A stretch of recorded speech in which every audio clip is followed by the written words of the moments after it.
నా పేరు నెల్సన్ బాబు, గడ్డం డేవిడ్ నెల్సన్ బాబు. నేను పాస్టర్ గారిని. ఆ మధ్య ప్రముఖ హేతువాది నాస్తికుడు శ్రీ పెన్మత్స సుబ్బరాజు గారు, పిఎస్ఆర్ గారు అని చెప్పేసి అంటారు. ఆయన ఒక వీడియో చేసి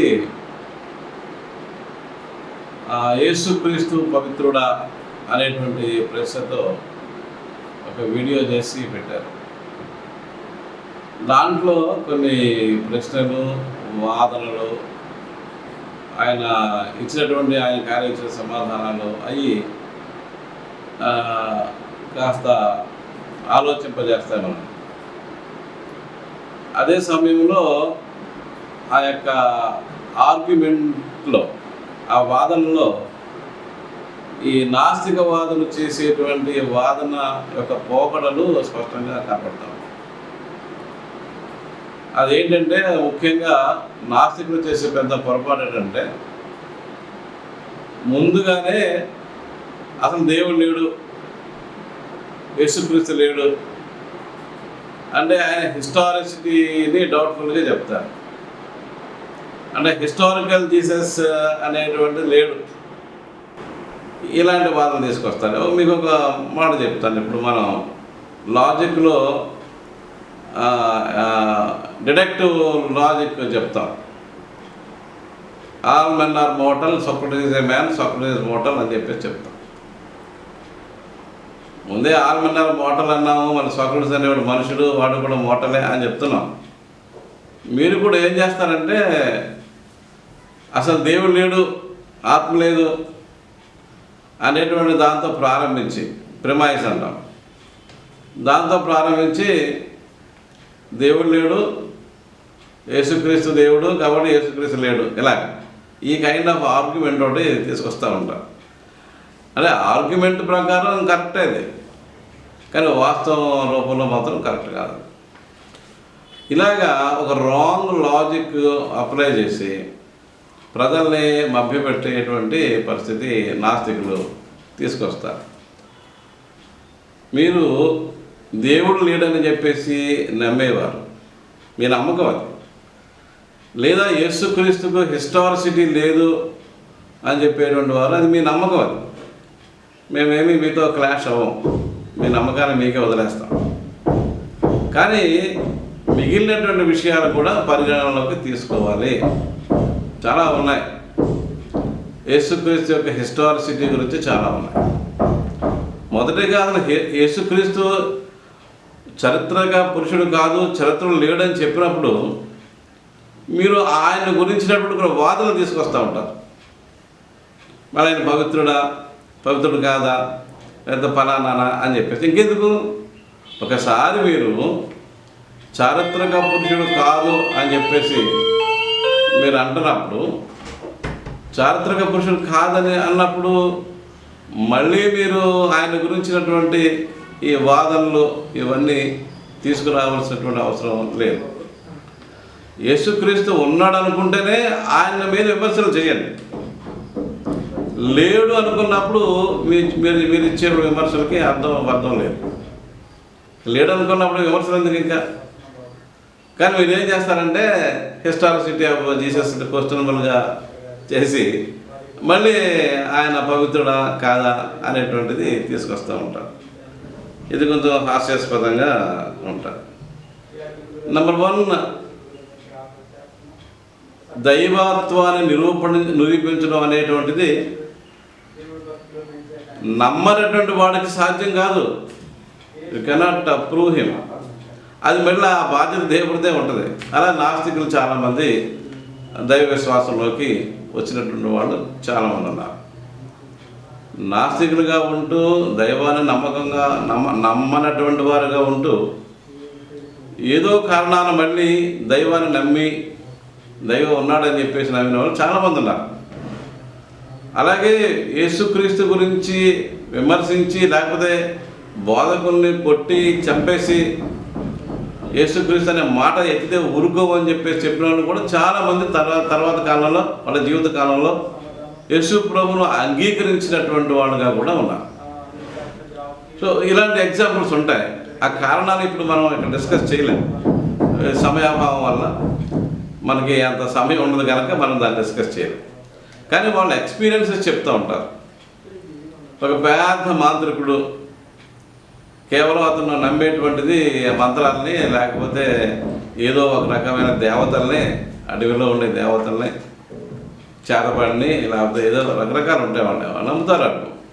కానీ అలాంటి భయంకరమైన వ్యక్తులు కూడా యేసుక్రీస్తును దేవుడు అని చెప్పేసి నమ్మిన సందర్భాలు ఉన్నాయి. ఇవన్నీ నమ్మకాలు పక్కన పెడతాం.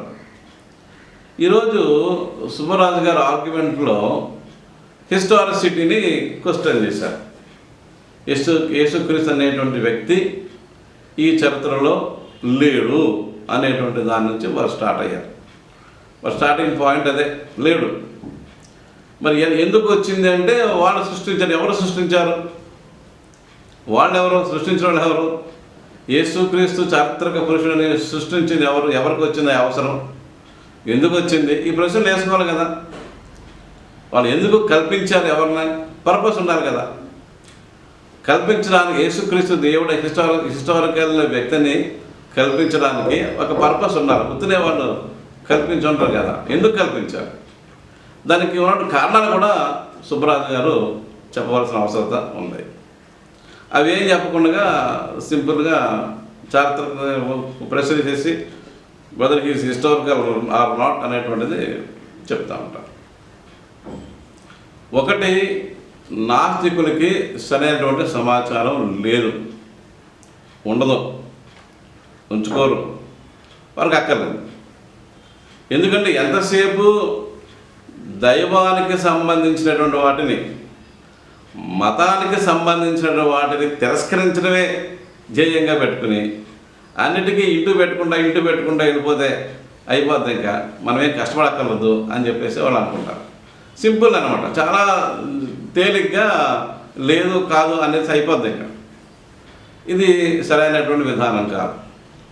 ఒక రేషనల్ హ్యూమన్ బీయింగ్ హేతుబద్ధంగా మీరు ఆలోచించవలసి వచ్చినప్పుడు ఎందుకో ఈ హిస్టారిసిటీ అనేటువంటిది ఎందుకు డినై చేస్తున్నారో కూడా మీరు సరిగ్గా చెప్పాలి. లేదా చరిత్రలో ఈ వ్యక్తి అనే యేసుక్రీస్తు అనే వ్యక్తిని గురించిన ప్రస్తావన ఎందుకు వచ్చింది? సడన్గా ఊడిపడింది కాదు కదా, లేదా గాల్లో ఎవరో సృష్టించింది కాదు కదా. ఓకే, బైబిల్ చరిత్ర మీకు తెలియదు, ఎలాగ ఫార్మేషన్ ఆఫ్ బైబిల్ అనేది మీకు అవగాహన లేదు, అసలు ఎలా ఏర్పడిందో కూడా మీకు తెలియదు. ఫస్ట్ థింగ్ ఏంటంటే ఫార్మేషన్ ఆఫ్ బైబిల్ అనేటువంటి గ్రంథం ఏ విధంగా ఏర్పడిందో మీకు తెలియాలి. ఫస్ట్ దానికి కారణాలు ఏంటో కూడా బేసిక్ అవగాహన ఉండాలి. ఆయన కూడా రాసేసాడు, ఇలా రాసేసాడు కాబట్టి అలా వచ్చింది.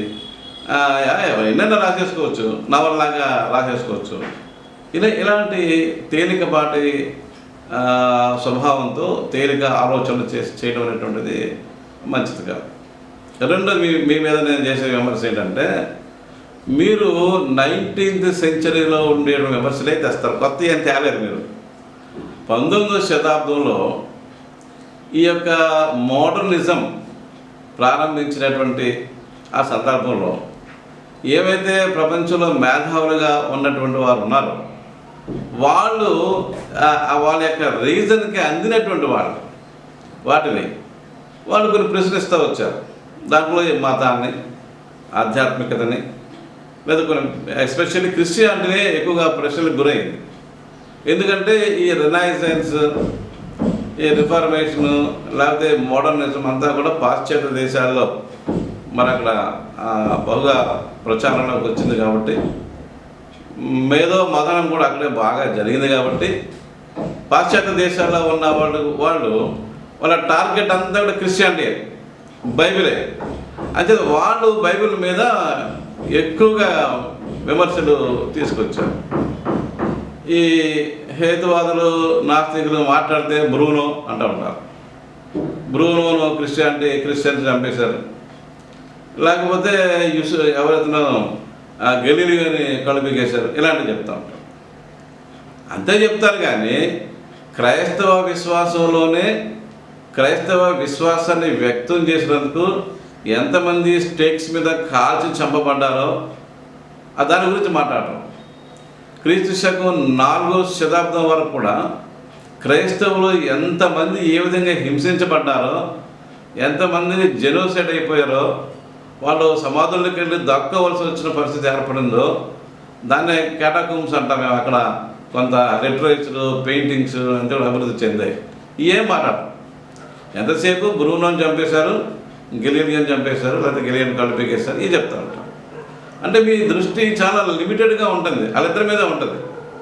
కానీ పాశ్చాత్య కల్చర్లో, సంస్కృతిలో, క్రైస్తవ విశ్వాసంలో క్రైస్తవుల్నే చంపేశారు చాలాసార్లు. ఎందుకంటే కొంచెం వ్యతిరేకంగా ఎందుకు చంపేశారంటే పరిపాలకులకి వ్యతిరేకంగా ఉండే విధానాలను విమర్శించినప్పుడు చంపారు. అది దాని గురించి మాట్లాడడం. రిఫర్మేషన్ వచ్చింది, దాని గురించి మాట్లాడడం. రిఫర్మేషన్ యొక్క ప్రభావం మార్టిన్ లూథర్, క్యాల్విన్ గారు, zwingli గారు చేసినటువంటి ఆ యొక్క పెనుమార్పులు క్రైస్తవ విశ్వాసాలు, వాటి గురించి మాట్లాడతారు. రిఫర్మేషన్ కూడా అంతే, సేమ్. అది కూడా విశ్వాసం, మూఢ విశ్వాసమే కదా, అది కూడా అంధవిశ్వాసమే కదా. ఇలా చేసి చెప్తారు. దాంతో మీరు ఏం చేస్తారంటే మీకు మీరే జ్ఞానం నుంచి దూరంగా మీరు వెళ్ళిపోతారు, రీజనింగ్ నుంచి దూరంగా వెళ్ళిపోతున్నారు, రేషనలిజం నుంచి దూరంగా వెళ్ళిపోతున్నారు. ఓకే, అది మీ ప్రివిలేజ్, మీ ఇష్టం. ఈరోజు పెన్మత్స సుబ్బరాజు గారు మరి ఆరోపించినటువంటివి కానీ లేదా వాదించినటువంటివి కానీ ఏంటంటే, యేసుక్రీస్తు అనేటువంటి వ్యక్తి చారిత్రక పురుషుడా కాదా? ఓకే, ఒకటి ఆధారం ఏంటంటే బైబిల్ గ్రంథ రచన.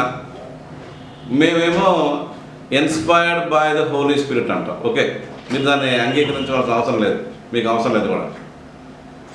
ఆ రైటింగ్స్ అన్నీ కూడా యేసుక్రీస్తును గురించి రాసినటువంటి బయోగ్రఫీస్ ఏవైతే ఉన్నాయో, హిస్టరీ ఆఫ్ ది చర్చి కొంచెం ఐడియా ఉండాలి. Before you go to the historical Jesus, అదే historicity of Jesus of Nazareth, ఆయన గురించి మాట్లాడే ముందు అసలు చర్చ్ హిస్టరీ మీకు ఐడియా ఉండాలి. చర్చ్ హిస్టరీ, చర్చ్ ఎప్పుడు స్టార్ట్ అయింది, దాని చరిత్ర ఏమిటి, దాని ప్రొటాగనిస్ట్ ఎవరు, అది తెలిస్తే కొంచెం మనం ముందుకెళ్ళవచ్చు. అంటే బైబిల్ ప్రకారంగా బైబిల్లో ఉన్నటువంటి చరిత్ర, ముఖ్యంగా మేము ఏం చేస్తామంటే సువార్తలేమో 4 గాస్పల్స్ ఉంటాయి బైబిల్లో, సువార్తలు అంటారు తెలుగులో. అది almost like biography of Jesus. 4 accounts, 4 రకాల అకౌంట్స్, 4 రకాలుగా చెప్పారు. ఈ 4 అకౌంట్స్లోనూ కొన్ని కలుస్తాయి, కొన్ని డిఫరెంట్గా ఉంటాయి. డిఫరెంట్ అంటే చిన్న డిఫరెన్సెస్ ఉంటాయి దాంట్లో. ఆ వ్యక్తి పేరు లేకపోతే అతను ఎవరో చిన్న డిఫరెన్సెస్ ఉంటాయి. అంటే వాళ్ళకి అందిన సమాచారం మేరకి వాళ్ళు రాశారు. అందరూ ఒకే స్టోరీని కొంచెం వేరియేషన్స్ తోటి రాస్తూ ఉంటారు. అది జరిగింది సువార్తలు. ఆ తర్వాత హిస్టారికల్ లెక్క ఉండేటంటే అపోస్తలుల కార్యముల గ్రంథం ఉంటుంది. అంటే యేసు ప్రభు యొక్క అనుంగు శిష్యులు, ఇమీడియట్ శిష్యులు ఎవరైతే ఫాలోవర్స్ ఉన్నారో వాళ్ళు చెప్తా వచ్చినటువంటి మాటలు, వాళ్ళ ఎక్స్పీరియన్సెస్, ఏ ప్రాంతాలకు వెళ్ళి వాళ్ళు యేసుక్రీస్తుని గురించి ప్రకటించారో, ఏమని ప్రకటించారో, అలా ప్రకటించే క్రమంలో ఏవైతే వాళ్ళు ఎదుర్కొన్నారో ఇవన్నీ కూడా దాంట్లో ఉంటాయి. ఆ తర్వాత పౌలు అనేటువంటి ఆయన గురించి బాగా ఎక్కువగా ఉంటుంది, విస్తరించి ఉంటుంది. ఆయన ఈ జీసస్ని బాగా అపోజ్ చేసినటువంటి యూదుడు, జియో. ఈ వాటిని కూడా యూదులు యేసుక్రీస్తు యొక్క ఎగ్జిస్టెన్స్ని బాగా స్ట్రాంగ్ అపోజ్ చేస్తారు. అలాగే అప్పుడు కూడా ఉన్నారు, ఆయన సమకాలీకులు కూడా చాలా స్ట్రాంగ్గా అపోజ్ చేశారు యేసుక్రీస్తు. ఆ స్టోరీ మీకు చాలామంది తెలిసిందే, నమ్మిన నమ్మకంగా తెలిసిందే. అలాగే అపోజిల్స్ ఎవరైతే శిష్యులు అంటున్నామో వాళ్ళు కూడా చాలా ఎదుర్కొన్నారు. అదంతా కూడా అపోజిల కార్యములు, యాక్ట్స్ ఆఫ్ అపోజిల్స్ అని ఇంగ్లీష్లో ఉంటుంది, తెలుగులో అపోజిల కార్యములు గ్రంథాలు ఉంటుంది. దాంట్లో చాలా ఇన్సిడెంట్స్ అన్నీ రాలేకపోవచ్చు, వాళ్ళు రానంత గారు కొన్ని రాశారు. ఈ చరిత్రలో ఇది మీకు చరిత్ర అనుకుంటే 2 భాగాలు చెప్తాం. ఒకటి person of Jesus and preaching of Jesus. Yesu ప్రభు యొక్క వ్యక్తిత్వం ఒకటి చెప్తాం, ఆయన ప్రీచింగ్లో ఏం చెప్పారో కూడా ఈ 4 సువార్తలు అపోస్తల కార్యాలలో కూడా మనం చూస్తాం. ఇక్కడి నుంచి ఆ తర్వాత ఏమైంది? అపోస్తల కార్యముల గ్రంథం నుంచి ఈ ప్రపంచ చరిత్రలో క్రైస్తవ విశ్వాసానికి ఏమైంది? ఈ శిష్యుల యొక్క ప్రశిష్యులు అని ఎవరన్నా అంటాము, వాళ్ళని రోమన్ కథోలిక్ సంఘం వారు ఫాదర్స్ ఆఫ్ ది చర్చ్ అన్నారు, సంఘ పితరులు అన్నారు. వాళ్ళు హిస్టారికల్గా ఉన్న వారి వ్యక్తులే కదా, వాళ్ళు రాసిన గ్రంథాలు ఉన్నాయి. మరి వాళ్ళ శిష్యులు అంటాం. ఈ యొక్క భక్తి పరంపర, శిష్య పరంపరనే ఒక ట్రెడిషన్ని యాక్సెప్ట్ చేస్తే ఒక్కొక్క శిష్యుడికి ఒక్కొక్క శిష్య పరంపర కంటిన్యూ అయింది. మరి ఎపిస్కోపసిటీ అంటారు చర్చ్ హిస్టరీలో. ఇప్పుడు ఇవన్నీ డినై చేసేసి డైరెక్ట్గా యేసు బ్రదర్కి వెళ్ళిపెట్టి కాదని అనేచ్చు, ఏముంది నోటికి ఏదో వస్తుంది అనొచ్చు. మేమేం చెప్తున్నామంటే బిబ్లికల్గా అంటే బైబిల్లో ఉన్నటువంటి హిస్టరీ గురించి, లేదా బైబిల్ తర్వాత ఈ ప్రపంచ చరిత్రలో ఉన్నటువంటి వారి గురించి కూడా మనం తెలుసుకోవాలి. ఊరికే యూరోపియన్స్ మీద ఉన్నటువంటి కక్షతోటి, కసితోటి, కోపంతో క్రిస్టియానిటీ మీద ఎరగబడిపోవడం కాదు. క్రిస్టియానిటీని మొట్టమొదటి సపోర్ట్ చేసినటువంటి వాళ్ళు ఆఫ్రికన్స్, ఏషియన్స్. ఆసియా వాసులను ఆఫ్రికా వాసులే క్రైస్తవ విశ్వాసాన్ని మొదట్లో వారు ఆహ్వానించారు, సపోర్ట్ చేశారు. Sir different reasons. సార్ యూరోప్కి వెళ్ళేసరికి చాలా కాలం పట్టింది. యూరోప్కి వెళ్ళకుండా ముందు మనకి ఇండియాకే వచ్చింది. 52 క్రీస్తు 52లో మనకే వచ్చింది, భారతదేశానికి వచ్చింది. ఈ చరిత్ర అంతా పక్క పెట్టేసి మేము హిస్టారిసిటీ ఆఫ్ జీసస్ నాజరేతుని క్వశ్చన్ చేస్తాం అని బయలుదేరితే ఎలాగండి? మీకేం తెలుసు అని ప్రశ్న వేస్తారు మీరు. ఏం తెలియకుండా, చర్చ్ హిస్టరీ తెలియకుండా, హిస్టారిసిటీ ఆఫ్ ది చర్చ్ తెలియకుండా చూడండి. ఈవేళ మాకు ఒక డిసిప్లిన్ అది. ఎలాగైతే మీరు యూనివర్సిటీస్లో మీరు ఆంథ్రోపాలజీ ఎలా చదువుతారో, సోషియాలజీ ఎలా చదువుతారో, ఎకనామిక్స్ ఎలా చదువుతారో, ఈ థియలాజికల్ యూనివర్సిటీస్లో, కాలేజెస్లో చర్చ్ హిస్టరీ ఒక సబ్జెక్ట్ మాట. చూడండి ఎప్పుడైనా, దాంట్లో ఏముందో చూడండి.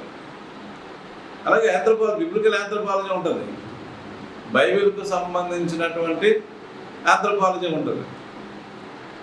ఏమేమి ఫైండింగ్స్ ఉన్నాయి, ఆ పురావస్తు సంబంధించినటువంటివి ఏమున్నాయి, బైబిల్కి సంబంధించి, యెరూషలేముకు సంబంధించి, యేసు ప్రభు పుట్టినటువంటి ఊరు బెత్లెహేముకు సంబంధించి, చనిపోయినటువంటి యెరూషలేముకు సంబంధించి హిస్టారికల్ ఎవిడెన్సెస్ ఏమున్నాయి, అలా ఉందా, ఊరు ఉందా లేదా? లేకపోతే బైబిల్లో అబ్రహాం అనేటువంటి ఆ వ్యక్తి ఉంటాడు, ఆయన నుంచి 3 రకాల విశ్వాసాలు, మతాలు వచ్చాయి. మీకు తెలిసిందే అది. అబ్రహాం నుంచే కదా 3 మతాలు వచ్చాయి. యోధా మతం వచ్చింది, యోధా మతం నుంచి క్రైస్తవ మతం వచ్చింది. మళ్ళీ ఈ రెండింటికి భిన్నంగా మహమ్మదీయులు కూడా దీని నుంచే వచ్చినండే. క్రైస్తవ విశ్వాసం తర్వాత ఒక ఫ్యాక్షన్ లాగో లేకపోతే డిఫరెంట్గానే వేరుగానో మొత్తానికి ఇదే స్టోరీస్ వాళ్ళకి వేరుగా వచ్చాయి. అఫ్కోర్స్ విశ్వసించే విధానంలో తేడా ఉంది, మాణిక్యులు కూడా ఉండేది. అసలు ఎందుకు భారతదేశంలో చాలా ఎర్లీ డేస్లోనే నెస్టోరియనిజం అని వచ్చింది భారతదేశానికి.